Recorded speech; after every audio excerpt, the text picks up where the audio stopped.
All right, here's our supplementary material for day 2. What we're doing is just helping to appreciate, when we talk about understanding meaning, how that differs from understanding syntax. And this first example is probably a really good one. This is a list of the questions I'm going to go through, or the statements I'm going to go through, but just follow through and we'll see how we go. Okay, so the man ate the tuna here.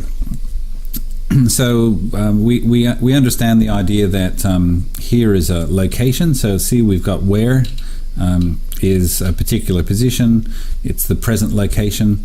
In terms of definition, we've got an actor, we've got an undergoer, we've got the definitions for those, we've got a particular predicate which means eat. So we've got the man ate the tuna, and there's a position. Now, interestingly, if we just go back here, the position can be that word which would traditionally be called an adverb, but if we change it to a prepositional phrase, in the kitchen, so that's where the tuna was eaten, notice here, in the kitchen becomes the new location. If we drill down into that, we can see that it was actually matched with a prepositional phrase, but it's been converted into meaning, which is a position. It's in fact the position of this 3D volume, because kitchen, you'd say in the kitchen, whereas if it was say on the road, that's considered it's not 3-dimensional, maybe it's 2-dimensional or even 1-dimensional. So the man ate the tuna in the kitchen. So if we now extend that sentence a little bit more, we can see some of the other semantic elements that we're interested in. So the man ate the tuna continuously here today. So now we've got today, that's when. We've got where, which is here. As we saw, it could be in the kitchen, prepositional phrase versus an adverb, and evidently, and continuously. So notice that how in one case applies to the predicate, how in another replies to that that whole proposition.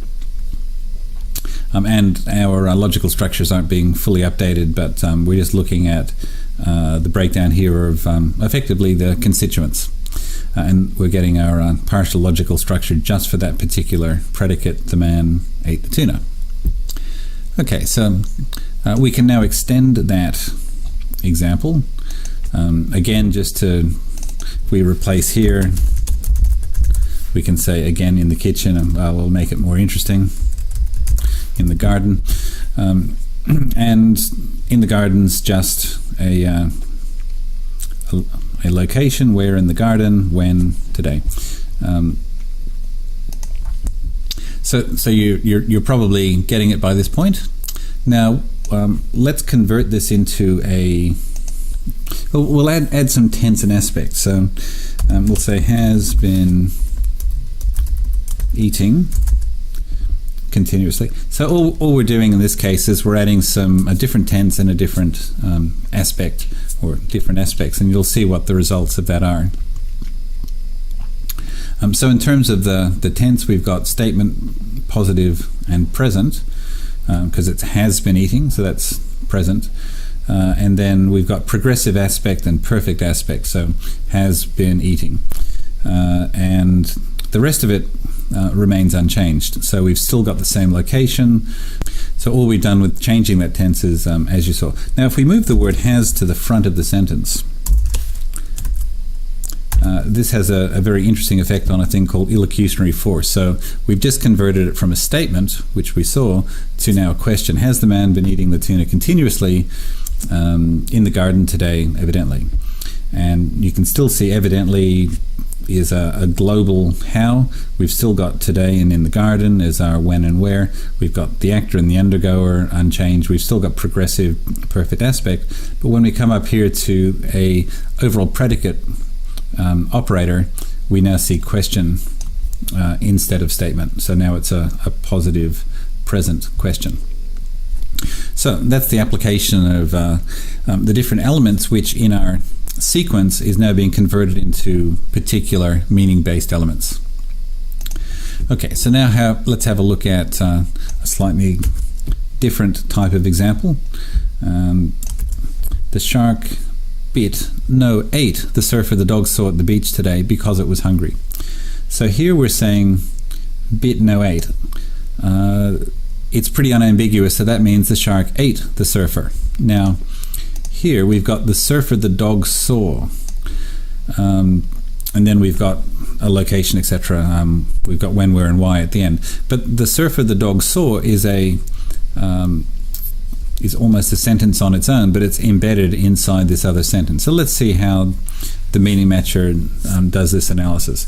And also you can think to yourself, how would this work if we were just working with syntax?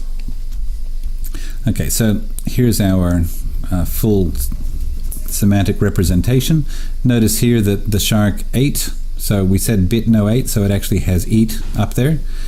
We've got the shark ate the surfer the dog saw, and then we've got when and where and why, because it was hungry. And if we went to the why phrase, we can get the details of that, and if we click on more details, we get into more and more. So it's a constituency model in that we've broken out the constituents of the whole sentence, and then we're effectively reconstructing it into its arguments, the arguments of the predicate. Now here we've got an undergoer, the surfer the dog saw. This was another thing that we were looking at. And you can see here, let's see, the surfer the dog saw. We've got, let's see, the surfer, that's the meaning of that particular referent. But there's this predicate that we get as well. So let's have a look at what the surfer the dog saw tells us. And it tells us that the dog saw the surfer. This is being disambiguated. We've got a logical structure there which says the dog saw the surfer. And it's actually a statement positive. So this can be put into context ahead of the rest of the sentence so that we can do the full interpretation of effectively those two sentences being handled together. So we're just going back up a couple of levels. And there you have it. So that's the extra information that's just starting to give you a feel for what the semantic components are in English. On another time in the future, we can show you how the same elements comprise other languages as well, and the breakdowns are done in exactly the same way. Okay, and that's it for now.